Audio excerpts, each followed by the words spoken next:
Most people who inherit a $2 million IRA have no idea that a recent rule change turned that inheritance into one of the largest tax problems of their entire lives.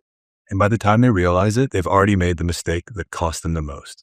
They see a $2 million account land in their name and assume it's a windfall, never realizing the government is positioned to take a massive share of it over the next decade. And I understand why this catches people off guard, because the rules around inherited IRAs changed dramatically. Almost no one walks beneficiaries through what the new 10-year rule actually means for a balance this size. So they inherit the account, they feel relief, and walk straight into a tax trap they were never warned about. But inheriting a $2 million IRA and actually keeping a $2 million IRA are two completely different things. And the gap between them is exactly where beneficiaries lose hundreds of thousands to taxes that proper planning would have prevented. I'm a CFP, CIMA, CPWA, and CPA professional. And through years of working with high net worth families, I've watched beneficiaries handle inherited IRAs of this side both ways, where the ones who understood the new rules kept far more, while the ones who didn't handed an enormous share straight to the IRS. So in this video, I'm going to break down exactly what happens when you inherit a $2 million IRA under the new 10-year rule, why it's such a serious tax problem, and what it actually takes to handle it well. Everything here comes from what I've seen in real situations every single day. Here's what the new 10-year rule actually requires. With the Secure Act, if you're a non-spouse beneficiary, you have to empty the inherited IRA within 10 years. With the old rule, you could stretch it over your entire lifetime. The single change compressed what used to be a multi-decade tax event into just 10 years, which is exactly what makes large inherited IRAs such a tax trap now. Inherited IRAs are taxable on the way out as ordinary income. Now, there are a few exceptions to the rule, like a surviving spouse, minor children, and those who are disabled or chronically ill. What does a tax bill on a $2 million inherited IRA actually look like? Emptying $2 million over 10 years means pulling out over $200,000 per year. Every dollar of that stacks directly on top of your existing income. Most beneficiaries inheriting an account this size are still in their peak earning years. This combined income often pushes them in the 32 or the 37% federal bracket. That's $74,000 of taxes on the IRA alone, plus taxes on your owned earned income, not to mention state taxes. On a $2 million account, the difference between handling this well and handling it carelessly can easily be hundreds of thousands of dollars of unnecessary taxes over the 10-year period. Now, let's talk about the annual withdrawal trap inside the 10-year rule. Many beneficiaries assume they can simply wait and pull the entire amount out in year 10.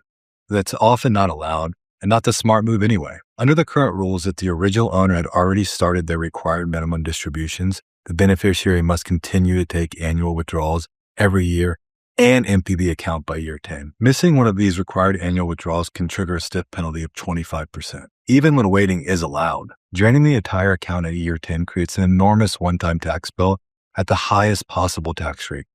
The account could have grown to over $4 million after 10 years.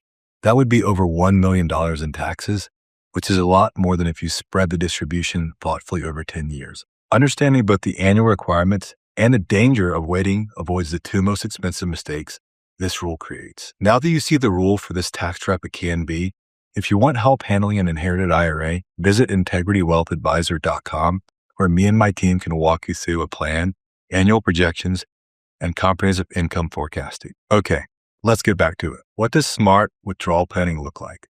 The goal is to maximize your after-tax wealth, and this goes hand in hand with minimizing your taxes. Spreading the withdrawals over the full window doesn't just mean evenly distributing the same amount each year. It means looking at your entire cash flow, your income, pre-tax retirement plan contributions, Social Security claiming strategy, retirement time, and your own RMDs. The goal is to pull out more in the lower income years and plan accordingly so that you don't have to withdraw as much in your higher income years. Timing matters enormously. Since someone who plans to retire or take lower income years within the decade can shift more of the withdrawals into those years at lower rates. This kind of multi-year planning can save you a significant share of taxes. Another move that can reduce the taxes on an inherited IRA. For the people who have charitable intent and are 70 and a half years or older, qualified charitable distributions satisfy withdrawals without paying taxes on them. Instead of writing a $50,000 check from your after-tax account, a QCD can save you close to $20,000 in after-tax adjusted wealth. Now, I want to talk about why these mistakes happen so often with inherited IRAs. First of all, the rules changed relatively recently, so many beneficiaries are working from outdated assumptions. And more personally, an inheritance usually arrives during a difficult emotional time, which means the planning gets put off. The real problem is that most beneficiaries never get walked through a comprehensive multi-year income picture that layers their earned income and the inherited IRA distributions across the 10-year tax picture. So they don't realize the decisions they make early on shape the tax bill for the entire decade. This is exactly why having a real plan from the start matters so much. In this last 60 seconds, I'm going to show you how it all comes together and summarize exactly how to handle it the right way. It starts with confirming exactly which rules apply to you. Do you have to continue RMDs?